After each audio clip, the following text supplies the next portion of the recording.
आप सभी का स्वागत है एसपीएन 9 न्यूज में। देश में राष्ट्रपति चुनाव को लेकर सियासी घमासान के बीच कल मतदान हो चुके हैं। ऐसे में अब सबकी नजर जो है नतीजों पर है कि आखिर नतीजों में विपक्ष की जीत होगी या फिर एनडीए फिर से एक बार बाजी मार पाएगी। अगर यहाँ पर मतदान की चर्चा हो तो मतदान के दिन काफी कुछ निकलकर सामने आया। यशवंत सिन्हा आरोप लगाते हुए नजर आए बीजेपी पर। वहीं मतदान जब खत्म हुआ तो क्रॉस वोटिंग की भी खूब चर्चा हुई और ऐसे में विपक्ष को बड़ा झटका लगते हुए दिखाई दे रहा है। विपक्ष एक बड़ा खेल करते हुए नजर आ रही है और अब नतीजों से पहले ही कहीं ना कहीं यशवंत सिन्हा की हार दिख रही है। ऐसे में द्रौपदी मुर्मू की क्या जीत होगी 21 जुलाई को जब नतीजे सामने आएंगे, इस पर भी एक बड़ा सवाल खड़ा होता है। चलिए इन सभी मुद्दों पर आज हम चर्चा करेंगे और इसके लिए हमारे साथ मौजूद है हमारी सहयोगी प्रज्ञा। प्रज्ञा, आपका बहुत बहुत स्वागत जी मेघा। प्रज्ञा, जिस तरह से देखा गया कि राष्ट्रपति चुनाव को लेकर काफी लंबे समय से विपक्ष पूरी तरह से प्लानिंग प्लॉटिंग करती है, यशवंत सिन्हा को मैदान में उतारती है,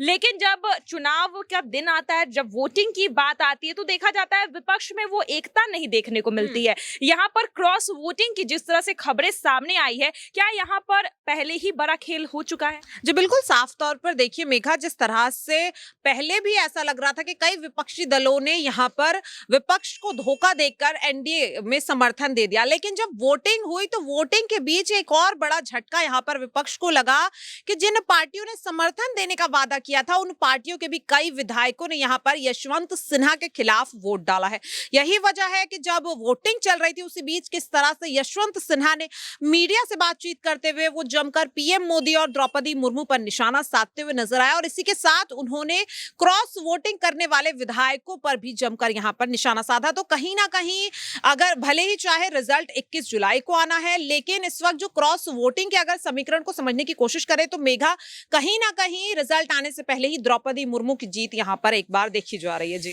चलिए, यहाँ पर जिस तरह से नतीजे अभी आने बाकी है, लेकिन विपक्ष का जो यहाँ पर खेल हुआ है, कांग्रेस पार्टी, शरद पवार की एनसीपी पार्टी, इनके विधायकों ने क्रॉस वोटिंग की है। महाराष्ट्र में क्रॉस वोटिंग हुई है, आसाम में क्रॉस वोटिंग हुई है और इसके चलते यशवंत सिन्हा को इसका भारी खामियाजा भुगतने को मिल रहा है। लेकिन ऐसे में फिर से एक बार चर्चा हो रही है पर्दे के पीछे की राजनीति की। अगर शरद पवार कांग्रेस पार्टी की बात करें तो खुलकर सामने से वो समर्थन सिन्हा का कर रहे थे, लेकिन आज जिस तरह से उनके विधायकों ने यहाँ पर क्रॉस वोटिंग की है, क्या यहाँ पर विपक्ष कोई बड़ा खेल पर्दे के पीछे कर रहा था? क्या सामने से यहाँ पर एकजुट का दिखावा कर कर क्या बीजेपी का समर्थन यहाँ पर किया जा रहा था एनसीपी और कांग्रेस की तरफ से? जी बिल्कुल, साफ तौर पर देखिए देखा जा रहा था, क्योंकि जहां अगर पहले ही बात करें एमवीए में उद्धव ठाकरे तो पहले ही सांसदों को बचाने के लिए वो पहले ही यहाँ पर समर्थन एनडीए को दे चुके थे। लेकिन यहाँ पर जो बाहरी रूप से शरद पवार ने भले ही ये दिखाने की कोशिश की कि उनका समर्थन विपक्ष के साथ है, लेकिन वो भी ये बहुत अच्छे से जानते थे कि यशवंत सिन्हा भले ही चाहे लगातार बयानबाजी कर रहे हैं, लेकिन यहाँ पर विपक्ष कमजोर है।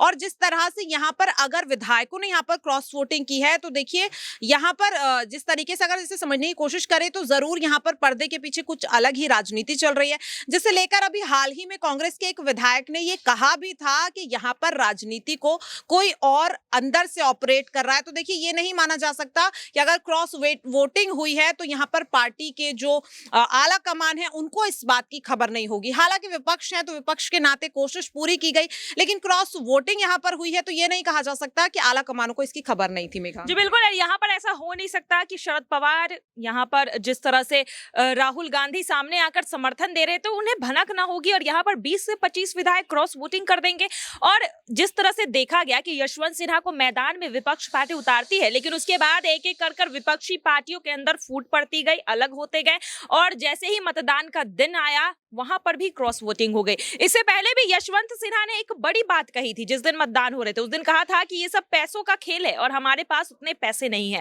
तो क्या यहाँ पर यशवंत सिन्हा बीजेपी की तरफ इशारा कर रहे थे कि बीजेपी के पास जो है आज पैसे है और इस वजह से विधायकों को खरीदा जा रहा है? खरीद फरोख्त का जो मामला है वो बार बार हर चुनाव में उठकर आता है। तो क्या यहाँ पर बीजेपी बाजी मार गई है अपने यहाँ पर विपक्ष को तोड़ने के लिए? जी बिल्कुल, देखिए बीजेपी यहाँ पर बाजी मारती हुई दिखाई तो दे रही है, क्योंकि पहले ही कई विपक्षी पार्टियां थी जो अपना समर्थन यहाँ पर दे चुकी थी और जो नहीं दे पाई लगातार उनके लिए यहाँ पर रणनीति बीजेपी ने बनाई और क्रॉस वोटिंग का जो खेल हुआ है तो इसके लिए भी देखिए पहले से ही बीजेपी ने रणनीति बनाई थी। और अगर यहाँ पर बात करें कि जिन राज्यों में नहीं तोड़ पा रही थी विपक्ष को, अगर उत्तर प्रदेश की बात ले ले तो यहाँ पर बीजेपी ने रणनीति बनाई। रणनीति कैसे कि जिस तरह से बंगाल में कई अपने विधायकों को होटल में नजरबंद कर दिया क्योंकि क्रॉस वोटिंग का डर था, तो यहाँ पर बीजेपी किसी तरीके का रिस्क नहीं लेना चाहती थी। और अगर इसी के साथ साथ उत्तर प्रदेश में देखें तो उत्तर प्रदेश में भी विधायकों को यहाँ पर ट्रेनिंग दी गई और खास तौर पर हिदायत दी गई कि अगर क्रॉस वोटिंग होती है और इस बात का अगर खुलासा होता है तो उन विधायकों के खिलाफ कार्रवाई भी होगी या फिर सख्त उन पर एक्शन लिया जाएगा। तो कहीं ना कहीं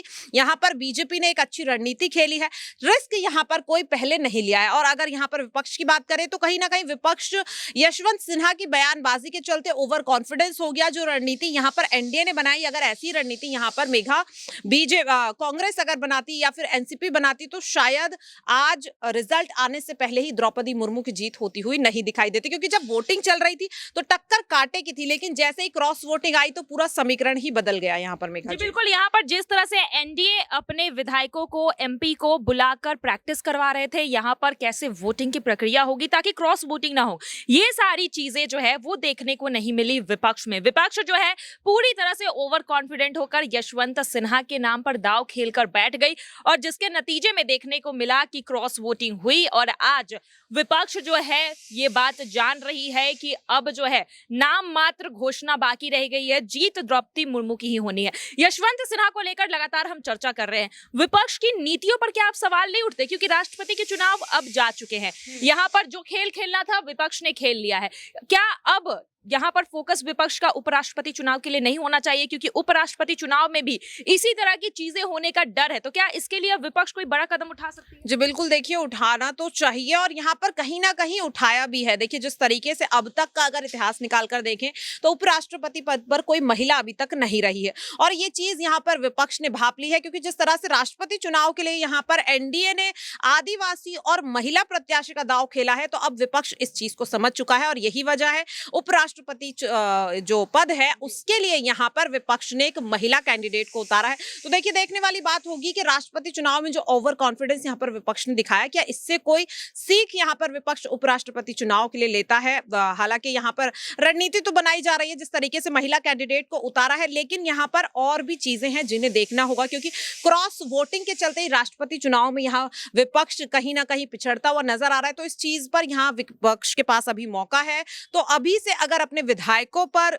लगातार नजर बनाए रखे तो शायद उपराष्ट्रपति चुनाव में ये सब होता हुआ नहीं दिखाई देगा जो राष्ट्रपति चुनाव में देखा विपक्ष ने। जी मेघा जी बिल्कुल, जिस तरह से राष्ट्रपति चुनाव हुए उसके बाद अब क्या विपक्ष उपराष्ट्रपति चुनाव के लिए पहले से ही सावधानी बरतती हुई नजर आएगी, क्योंकि अब जो है नतीजे आने वाले हैं 21 जुलाई को, लेकिन इससे पहले विपक्ष का जो बड़ा खेल था वो पूरी तरह से ध्वस्त होते हुए नजर आया। और यहाँ पर यशवंत सिन्हा को लेकर जिस तरह से पहले विपक्ष ने भरोसा जताया, उसके बाद देखने को मिला कि मतदान के दिन क्रॉस वोटिंग हुई और यहाँ पर कहीं ना कहीं बीजेपी अपना खेला कर गई। ऐसे में अब 21 जुलाई को नतीजे आने हैं और अब देखना यही होगा कि नतीजों में जो उम्मीद यहाँ पर यशवंत सिन्हा ने लगाई थी, क्या वो उम्मीद पूरी होगी या फिर द्रौपदी मुर्मू की जीत होगी। आज के लिए बस इतना ही, आगे की खबरों के लिए देखते रहिए SPN9 न्यूज़। धन्यवाद।